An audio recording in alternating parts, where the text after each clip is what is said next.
हम उस फल को प्रदान कर सकते हैं। We can able to release the anointing. हम अभिषेक को प्रकट कर सकते We हैं can able to release the power. और उस सामर्थ को हम प्रकट कर सकते We हैं। have to always stick with the Jesus. इसीलिए जरूरी है कि यीशु के साथ हम हमेशा चिपके रहें। Even though if it's broken, अगर वो टूट भी क्यों न जाए, it will dry soon. अब वो जल से सूख जाएगा। We have to be very healthy in sticking with the vine all the time. इसीलिए बहुत जरूरी है कि उस दाग लता को हमेशा हम खोजते रहें। Are you understanding? क्या ये बात आप समझ रहे हैं? I hope you got the secret now. अब विश्वास करता हूँ कि सबने इस रहस्य को समझ लिया। Only with the help of Jesus you can do the anointing and you can release the anointing. यीशु की सहायता से अभिषेक को आप कर सकते हैं और अभिषेक को आप प्रकट कर सकते हैं, He is the root क्योंकि वही जड़ है and He is the vine. और वही दाग लता है। We are just simply a branches. हम तो सिर्फ केवल डालियां हैं The water comes via root and the vine. और पानी जो आता है वो जड़ और दाग लता की ओर से आता है It will pass through the branches.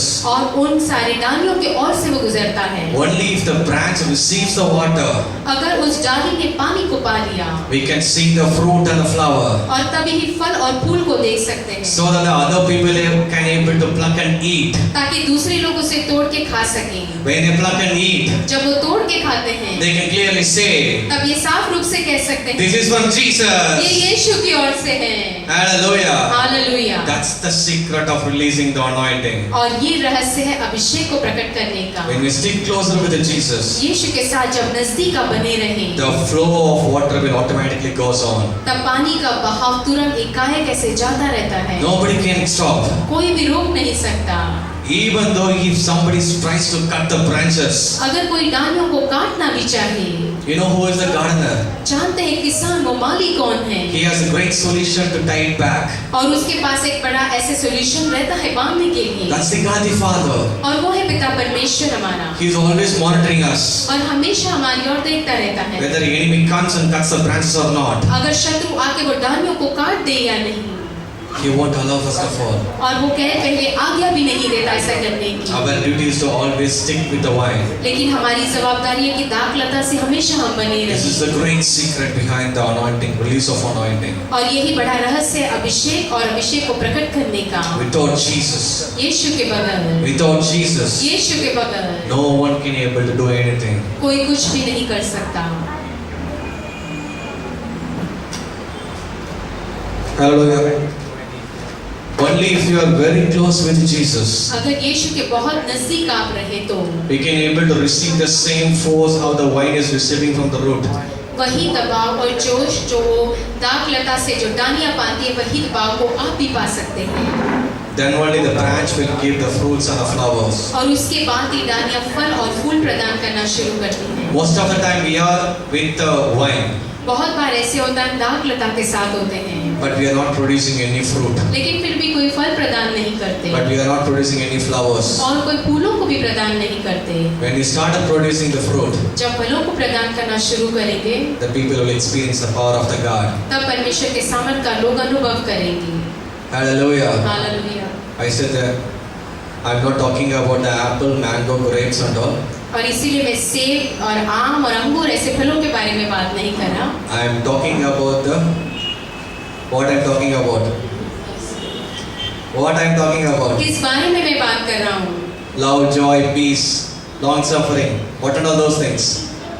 Fruits of the Holy Spirit. और पवित्र आत्मा के फलों के बारे में जो प्रेम, आनंद, शांति है, That is very important. और वो बहुत महत्वपूर्ण है।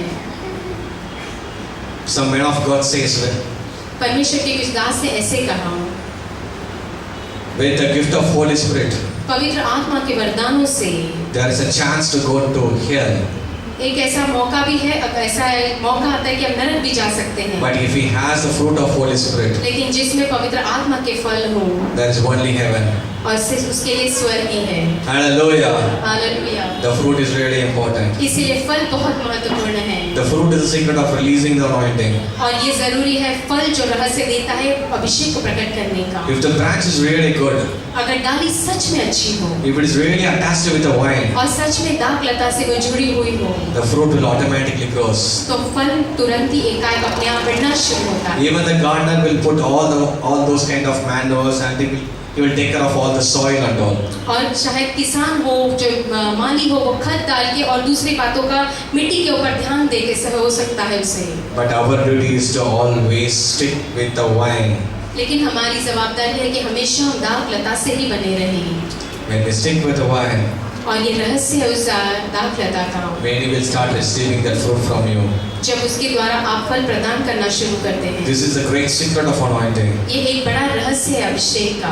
Hallelujah. Hallelujah. Hallelujah. Hallelujah. You don't need to go to any Bible schools or any college to learn this. और किसी बाइबल स्कूल या कॉलेज में ये सब बातें सीखने के लिए जाने की जरूरत नहीं। All the secrets are already here. और सारे रहस्य इसी में बने हुए हैं। Hallelujah. Hallelujah. Hallelujah. Hallelujah. And I just want to tell you some 5 points relating to the release of anointing. और अभिषेक के प्रकट करने के बारे में ऐसे 5 मुद्दे मैं आपको बताना चाहता हूँ। When Lord wants to use you, जब प्रभु आपका इस्तेमाल करना चाहते हैं, you should be very careful. तब आपको बहुत सावधान रहना है। You should be very careful in using the anointing. उस अभिषेक का इस्तेमाल करने के लिए बहुत आपको सावधान रहना है। The anointing is meant for God. क्योंकि वो अभिषेक प्रभु के लिए है। Anointing we can be used only for the God's purpose. और अभिषेक का इस्तेमाल हम परमेश्वर के उद्देश्य के लिए ही कर सकते हैं। Not for the personal use. अपने निजी इस्तेमाल के लिए नहीं। Not for to get the money. और पैसे पाने के लिए नहीं। Not for to show to the friends that I am so anointed. और हमारे दोस्तों को दिखावट करने के लिए नहीं कि हम इतने अभिषेक हैं। The anointing is nothing but अभिषेक और कुछ नहीं, लेकिन it's the tool to proclaim the gospel. वो एक ऐसा शस्त्र है जिससे हम सुसमाचार का प्रचार कर सकते हैं। It's the power of God to proclaim the gospel so effectively and so clearly. और परमेश्वर का वो सामर्थ्य ताकि सुसमाचार सामर्थ्य रूप से और शक्तिशाली रूप से हम प्रचार कर सकें। Hallelujah. Hallelujah. Hallelujah. Hallelujah. There's a man of God who said, परमेश्वर के ऐसे दास है जिन्होंने कहा, gift of the Holy Spirit is not the medal of honors. और पवित्र आत्मा के वरदान ऐसे कोई आदर पाने के मेडल नहीं है। It's the tool for doing God's work. वो हमारे लिए शस्त्र है प्रभु का काम करने के लिए। You know what's happening in the recent days? जानते हैं आजकल दिनों में क्या हो रहा है? Like they are all wearing like a medals. जैसे हम सब उस मेडल के रूप में उसे बांधे चल रहे हैं। I'm having 2 gifts. हाँ, मेरे पास 2 फल हैं। I'm having 5. मेरे पास 5 फल, They'll come 5 to वरदान हैं।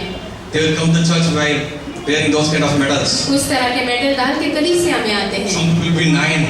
और कुछ लोग ऐसे 9 हैं ऐसे दिखाते हैं। And people say, wow. और लोग देख के कहते हैं वाव। Oh, 9 medals. हाँ, 9 मेडल है इसके पास। No, it's not for that. ये इसके लिए नहीं। The gift of the Holy Spirit is only to proclaim the gospel. पवित्र आत्मा के वरदान सिर्फ सुसमाचार के प्रचार के लिए हैं। It's not for the medal of honors. वो किसी आदर के मेडल के लिए नहीं। Because you are so holy, Lord didn't give you those medals. ये सारे मेडल प्रभु ने आपको इसलिए नहीं दिए क्योंकि आप बहुत पवित्र हैं। Lord has gifted you so that He has trusted you that He will use you mightily for His kingdom. प्रभु ने आपको वरदान दिया है और आप पे विश्वास रखा है ताकि उसके राज्य के लिए बहुतायत से वो आपको इस्तेमाल कर सके। And the second point I want to insist is, don't try to misuse the anointing. और दूसरा मुद्दा जिस पे मैं कहना चाहता हूँ कि अपने अभिषेक का गैर वापर आप नहीं करें। It's very important. ये बहुत महत्वपूर्ण है। When we release the anointing, जब आप अभिषेक को प्रकट करते हैं, when we are so anointed, जब आप बहुत अभिषेक होते हैं, don't ever try to misuse the anointing. उस अभिषेक का गैर इस्तेमाल करें, गैर इस्तेमाल नहीं करें। In the days of Elisha के दिनों में he misused the anointing once. और एक बार अपने अभिषेक का उसने गैर वापर किया। Elisha was a bald-headed. जैसे एलिशा एक टकला था, उसके सर पे कम बाल थे। He was walking on the road. और रास्ते पे जैसे वो चल रहा था। He's mightily anointed, might double the portion of Elijah. और जैसे एलिशा का दुगना अभिषेक उसके ऊपर था, महान वो बहुत अभिषेक था। He was walking on the road. और रास्ते पे जैसे वो चल रहा था। There were so many youths like me. और मेरे जैसे बहुत सारे नौजवान वहाँ थे। Sitting on the compound wall. और वहाँ पे उसका कंपाउंड वॉल पे वो बैठे हुए थे। Started making fun of him. और उसका मजाक उड़ाने लगे। This guy got really irritated.